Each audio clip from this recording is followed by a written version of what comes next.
এবার আল্লাহ পাক আদমকে বলছেন, কাকে বলছেন? আদম আলাইহিস সালামকে বলছেন, ইয়া আদম, হে আদম। তার আগে আদম আলাইহিস সালামের বুকের পাঁজর থেকে কাকে সৃষ্টি করেছেন? হাওয়া আলাইহিস সালাম, সভ্যতার ইতিহাসের প্রথম নারী এবং ইতিহাসের সবচেয়ে সুন্দরী রমণী কে? হাওয়া আলাইহিস সালাম। আরেকজন আছেন সবচেয়ে সুন্দরী রমণী কে?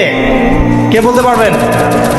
জি না, 100 টাকা পুরস্কার বলেন।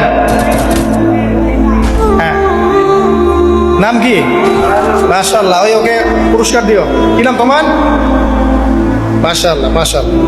দ্বিতীয় সুন্দরী রমণী, দুজন রমণীকে বলা হয় পৃথিবীর সবচেয়ে সুন্দরী রমণী। আপনি যাদেরকে দেখে সিডিউস হচ্ছেন, যদিও এদেরকে দেখে সিডিউস হওয়ার কিছু নাই, কারণ এরা তো সুন্দর না, কোনো দিক থেকে সুন্দর না, না পোশাকের দিক থেকে, না চেহারার দিক থেকে, না ফিজিক্যাল স্ট্রাকচারের দিক থেকে। এদেরকে দেখে তো পাগলও সিডিউস হবে না।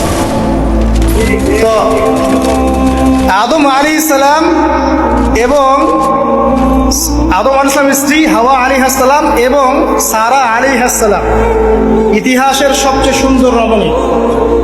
ইতিহাসের সবচেয়ে সুন্দর রমণী কাদের স্ত্রী ছিলেন? নবীদের অন্য কারো? এজন্যই বলি, আপনি যদি পবিত্র থাকেন, আল্লাহওয়ালা মানুষ হন, ইনশাআল্লাহ তাআলা আল্লাহ পাক আপনার ঘরে একজন নেককার পুণ্যবতী সুশ্রী স্ত্রী দান করবেন। আপনি যদি এইসব অশ্লীলতার গোলক ধাঁধায় পড়ে নিজের ঈমান হারিয়ে ফেলেন, চরিত্র হারিয়ে ফেলেন, সম্ভাবনা খুবই কম যে আপনি একজন দিনদার মেয়ে পাবেন। বরং আপনি এমন কাউকেই পেতে পারেন যে আপনার মতোই, ঠিক আছে? দেখবেন যে আপনি 10 ঘাটের পানি খেয়ে আসছেন, ও দেখবেন 12 ঘাটের পানি খেয়ে আসছে। আল্লাহ পাক আমাদের যুব সমাজকে হেফাজত করুন, আমিন।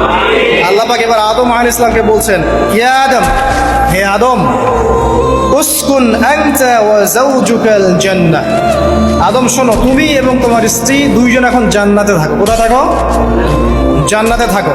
ওয়া কুলা মিন হাইসু শি'তুমা, যেখানে ইচ্ছা সেখান থেকে খাবার খাও। জান্নাতের নাজ নেয়ামতের কথা তো আপনারা শুনেছেন অনেক, আমি ওইগুলো বলতে যাচ্ছি না, সময় চলে যাবে। যা ইচ্ছা তাই পাবেন সেখানে, যা ইচ্ছা তাই। এমন একটা জায়গা যেটা কখনো কোনো চোখ দেখে নাই, কোনো কান শোনেও নাই। চোখ না দেখলেও, কান না শুনলেও মানুষ মনে মনে অনেক কিছু কল্পনা করে না, এটা কল্পনাও করার সুযোগ নাই। এত উন্নত মানের একটা জায়গা। তোমরা দুজন এখানে থাকো, জান্নাতের যে কোনো জায়গায় যাও, খাওয়া দাওয়া করো, কোনো সমস্যা নেই।